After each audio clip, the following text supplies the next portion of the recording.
Hi, I'm G. Welcome back to my art channel, and today I'm showing you how to colour this yellow rose using markers. And the first thing that I do is draw out the rose in pencil, and if you have a little look below in the description you can find a link to both line art and also the reference photo that I use for this. And I used Nova Designer markers, which is a newish alcohol marker on the market, and I used Y02, Y07 and YR15 on all of the petals. And if you want to try this in Promarker or Copics, those are what I think the equivalent colours are right now.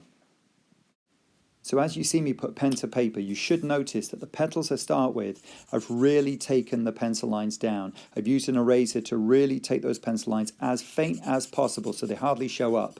And you can see me using Y02 to put down a complete base colour of this lightest bright yellow, first of all on this petal. I'm not leaving any white highlights on the paper, and I'm not even going to use a white highlighter pen later on. If you look at the photo there, the reference photo, you can see that there are no white areas on this. It's pure colour from start to finish. So that's what I'm trying to capture as you see me put on Y07, which is now my mid-tone, which is a kind of a mustardy yellow colour. And I'm going to use this to add a little bit more shadow on top of the yellow that I've already put down. And I'm working fairly quickly here, so I haven't really let that lightest yellow, the Y02, dry before I put on this Y07, in the hopes that that's going to make blending these colours together a little bit easier. And as I've just explained, I'm not going to use white, so those yellow areas you can see me leaving there, they are going to be the bright yellow highlights on each of these petals. And here you can see me go back in with the Y07, and while it's still wet, adding a little bit more, an extra layer of the Y07 on top of what I've already put down. And that's one of the great things about alcohol markers is you can layer it up and make it a little bit darker whilst it's still wet, whilst it hasn't had the alcohol evaporate from the page. So I've started myself off with a small petal there just to build my confidence and make sure everything's working okay. And then I push forward a little bit of paper and I start on the second petal. And what you can see me doing is leaning my hand on this piece of paper so I don't leave any greasy marks on the paper that could change the way the markers look later on. So I've laid down my yellow across the whole of the petal again, and now I'm going in with the Y07 to put in my mid-tones, to start putting in areas of shadow. And I don't want to go too crazy with the shadows yet because these outer petals have got a lot of yellow and a lot of kind of mid-yellow on there, but they don't have any really massive dark shadows. So I'm just trying to keep it subtle, trying to keep it a little bit more careful before I get into some of the other petals that have got a lot of shadow on them.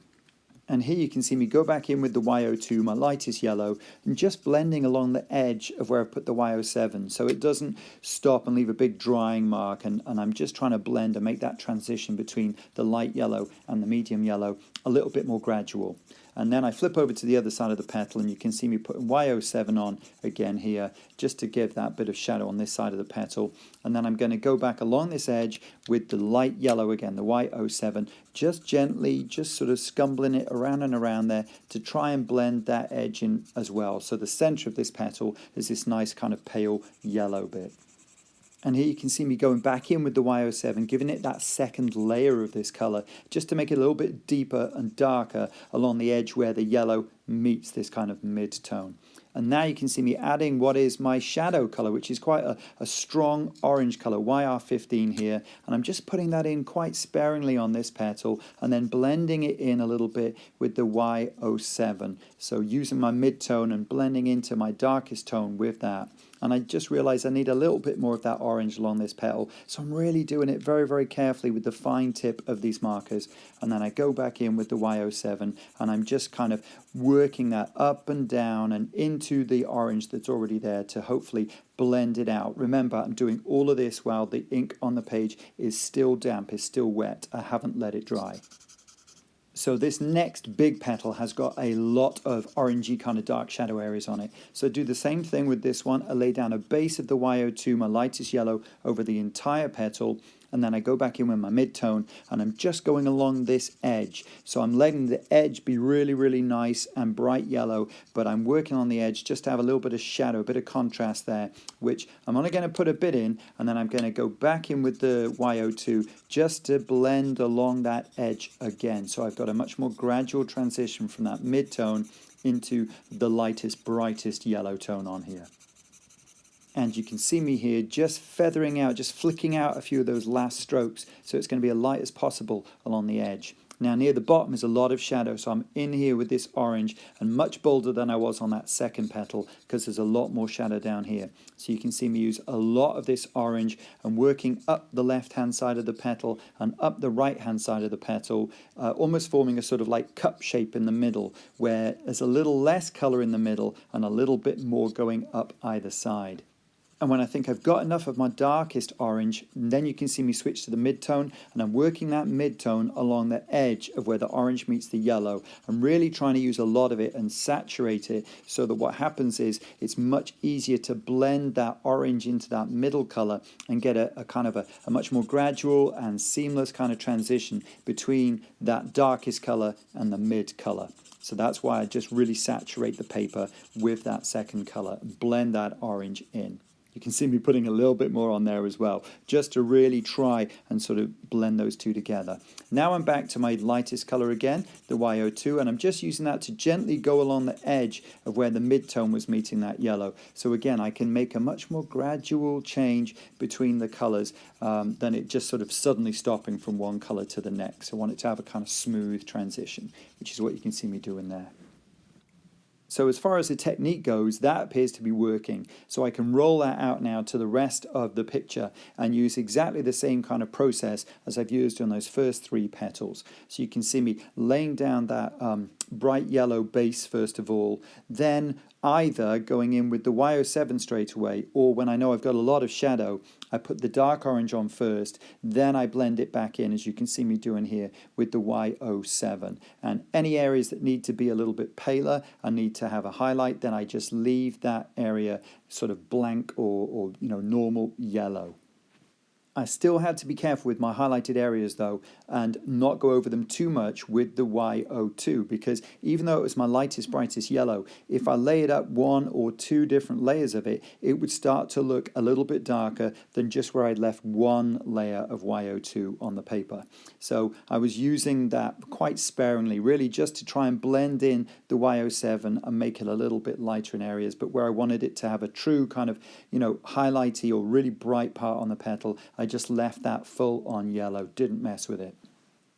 Now you might have noticed that I haven't gone over my pencil lines with black fine liner, which is perhaps what a lot of people do when they're doing a marker picture of flowers. I wanted this to have quite a realistic kind of flavor or feel to it, and I thought if I put the black outlines on, it wouldn't have that. So that's why I left the pencil lines, but like I said earlier in the video, I took a razor to them and I just took them down until they were so faint that whenever I was doing my coloring, then the pencil lines really wouldn't show, and it would hopefully just be the color and the shapes of what I'd actually colored in that would show you the shapes of the petals, so that I wouldn't have any kind of dark outline there that would kind of ruin the illusion of this being a more realistic approach to a flower. If there was anything that I ummed and ahed over a little bit, it was whether the shadows were dark enough. Because of course I was only using three colours here, two of which were yellow, and then a bright orange as my main shadow colour. So I did wonder whether it was actually going to be dark enough. But I think when you look at the picture as a whole, then you can see with the highlights that I've got on there, and the orange and the kind of mustard colour working together in the shadows, that it's actually okay. But I probably could have used a kind of orangey or reddy brown in there to make the shadows even darker. But I mean, if you look at the reference photo, I mean, you might agree with me and think it didn't really need it. I think the dark orange was dark enough on what is a really bright yellow flower in the first place to be the deepest, darkest shadows without actually having to go any darker than that.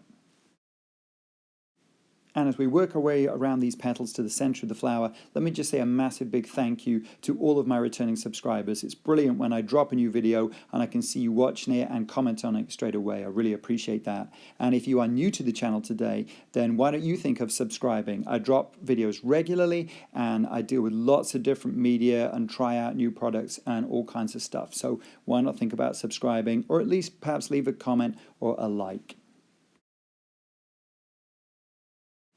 Now the center was much more about layering than blending. So you can see me put down the Y02 yellow first, then the Y07 on top to make it a bit darker. Then I go in with the orange, and you can see as I'm just sort of like scumbling and dotting the color over the surface there, and then putting on a second layer once that had dried. I'm just trying to show the texture in the center is very different. And then you can see me using YR25, where it is a darker orangey brown that I use to try and add a little bit of darker texture right in the center of this flower.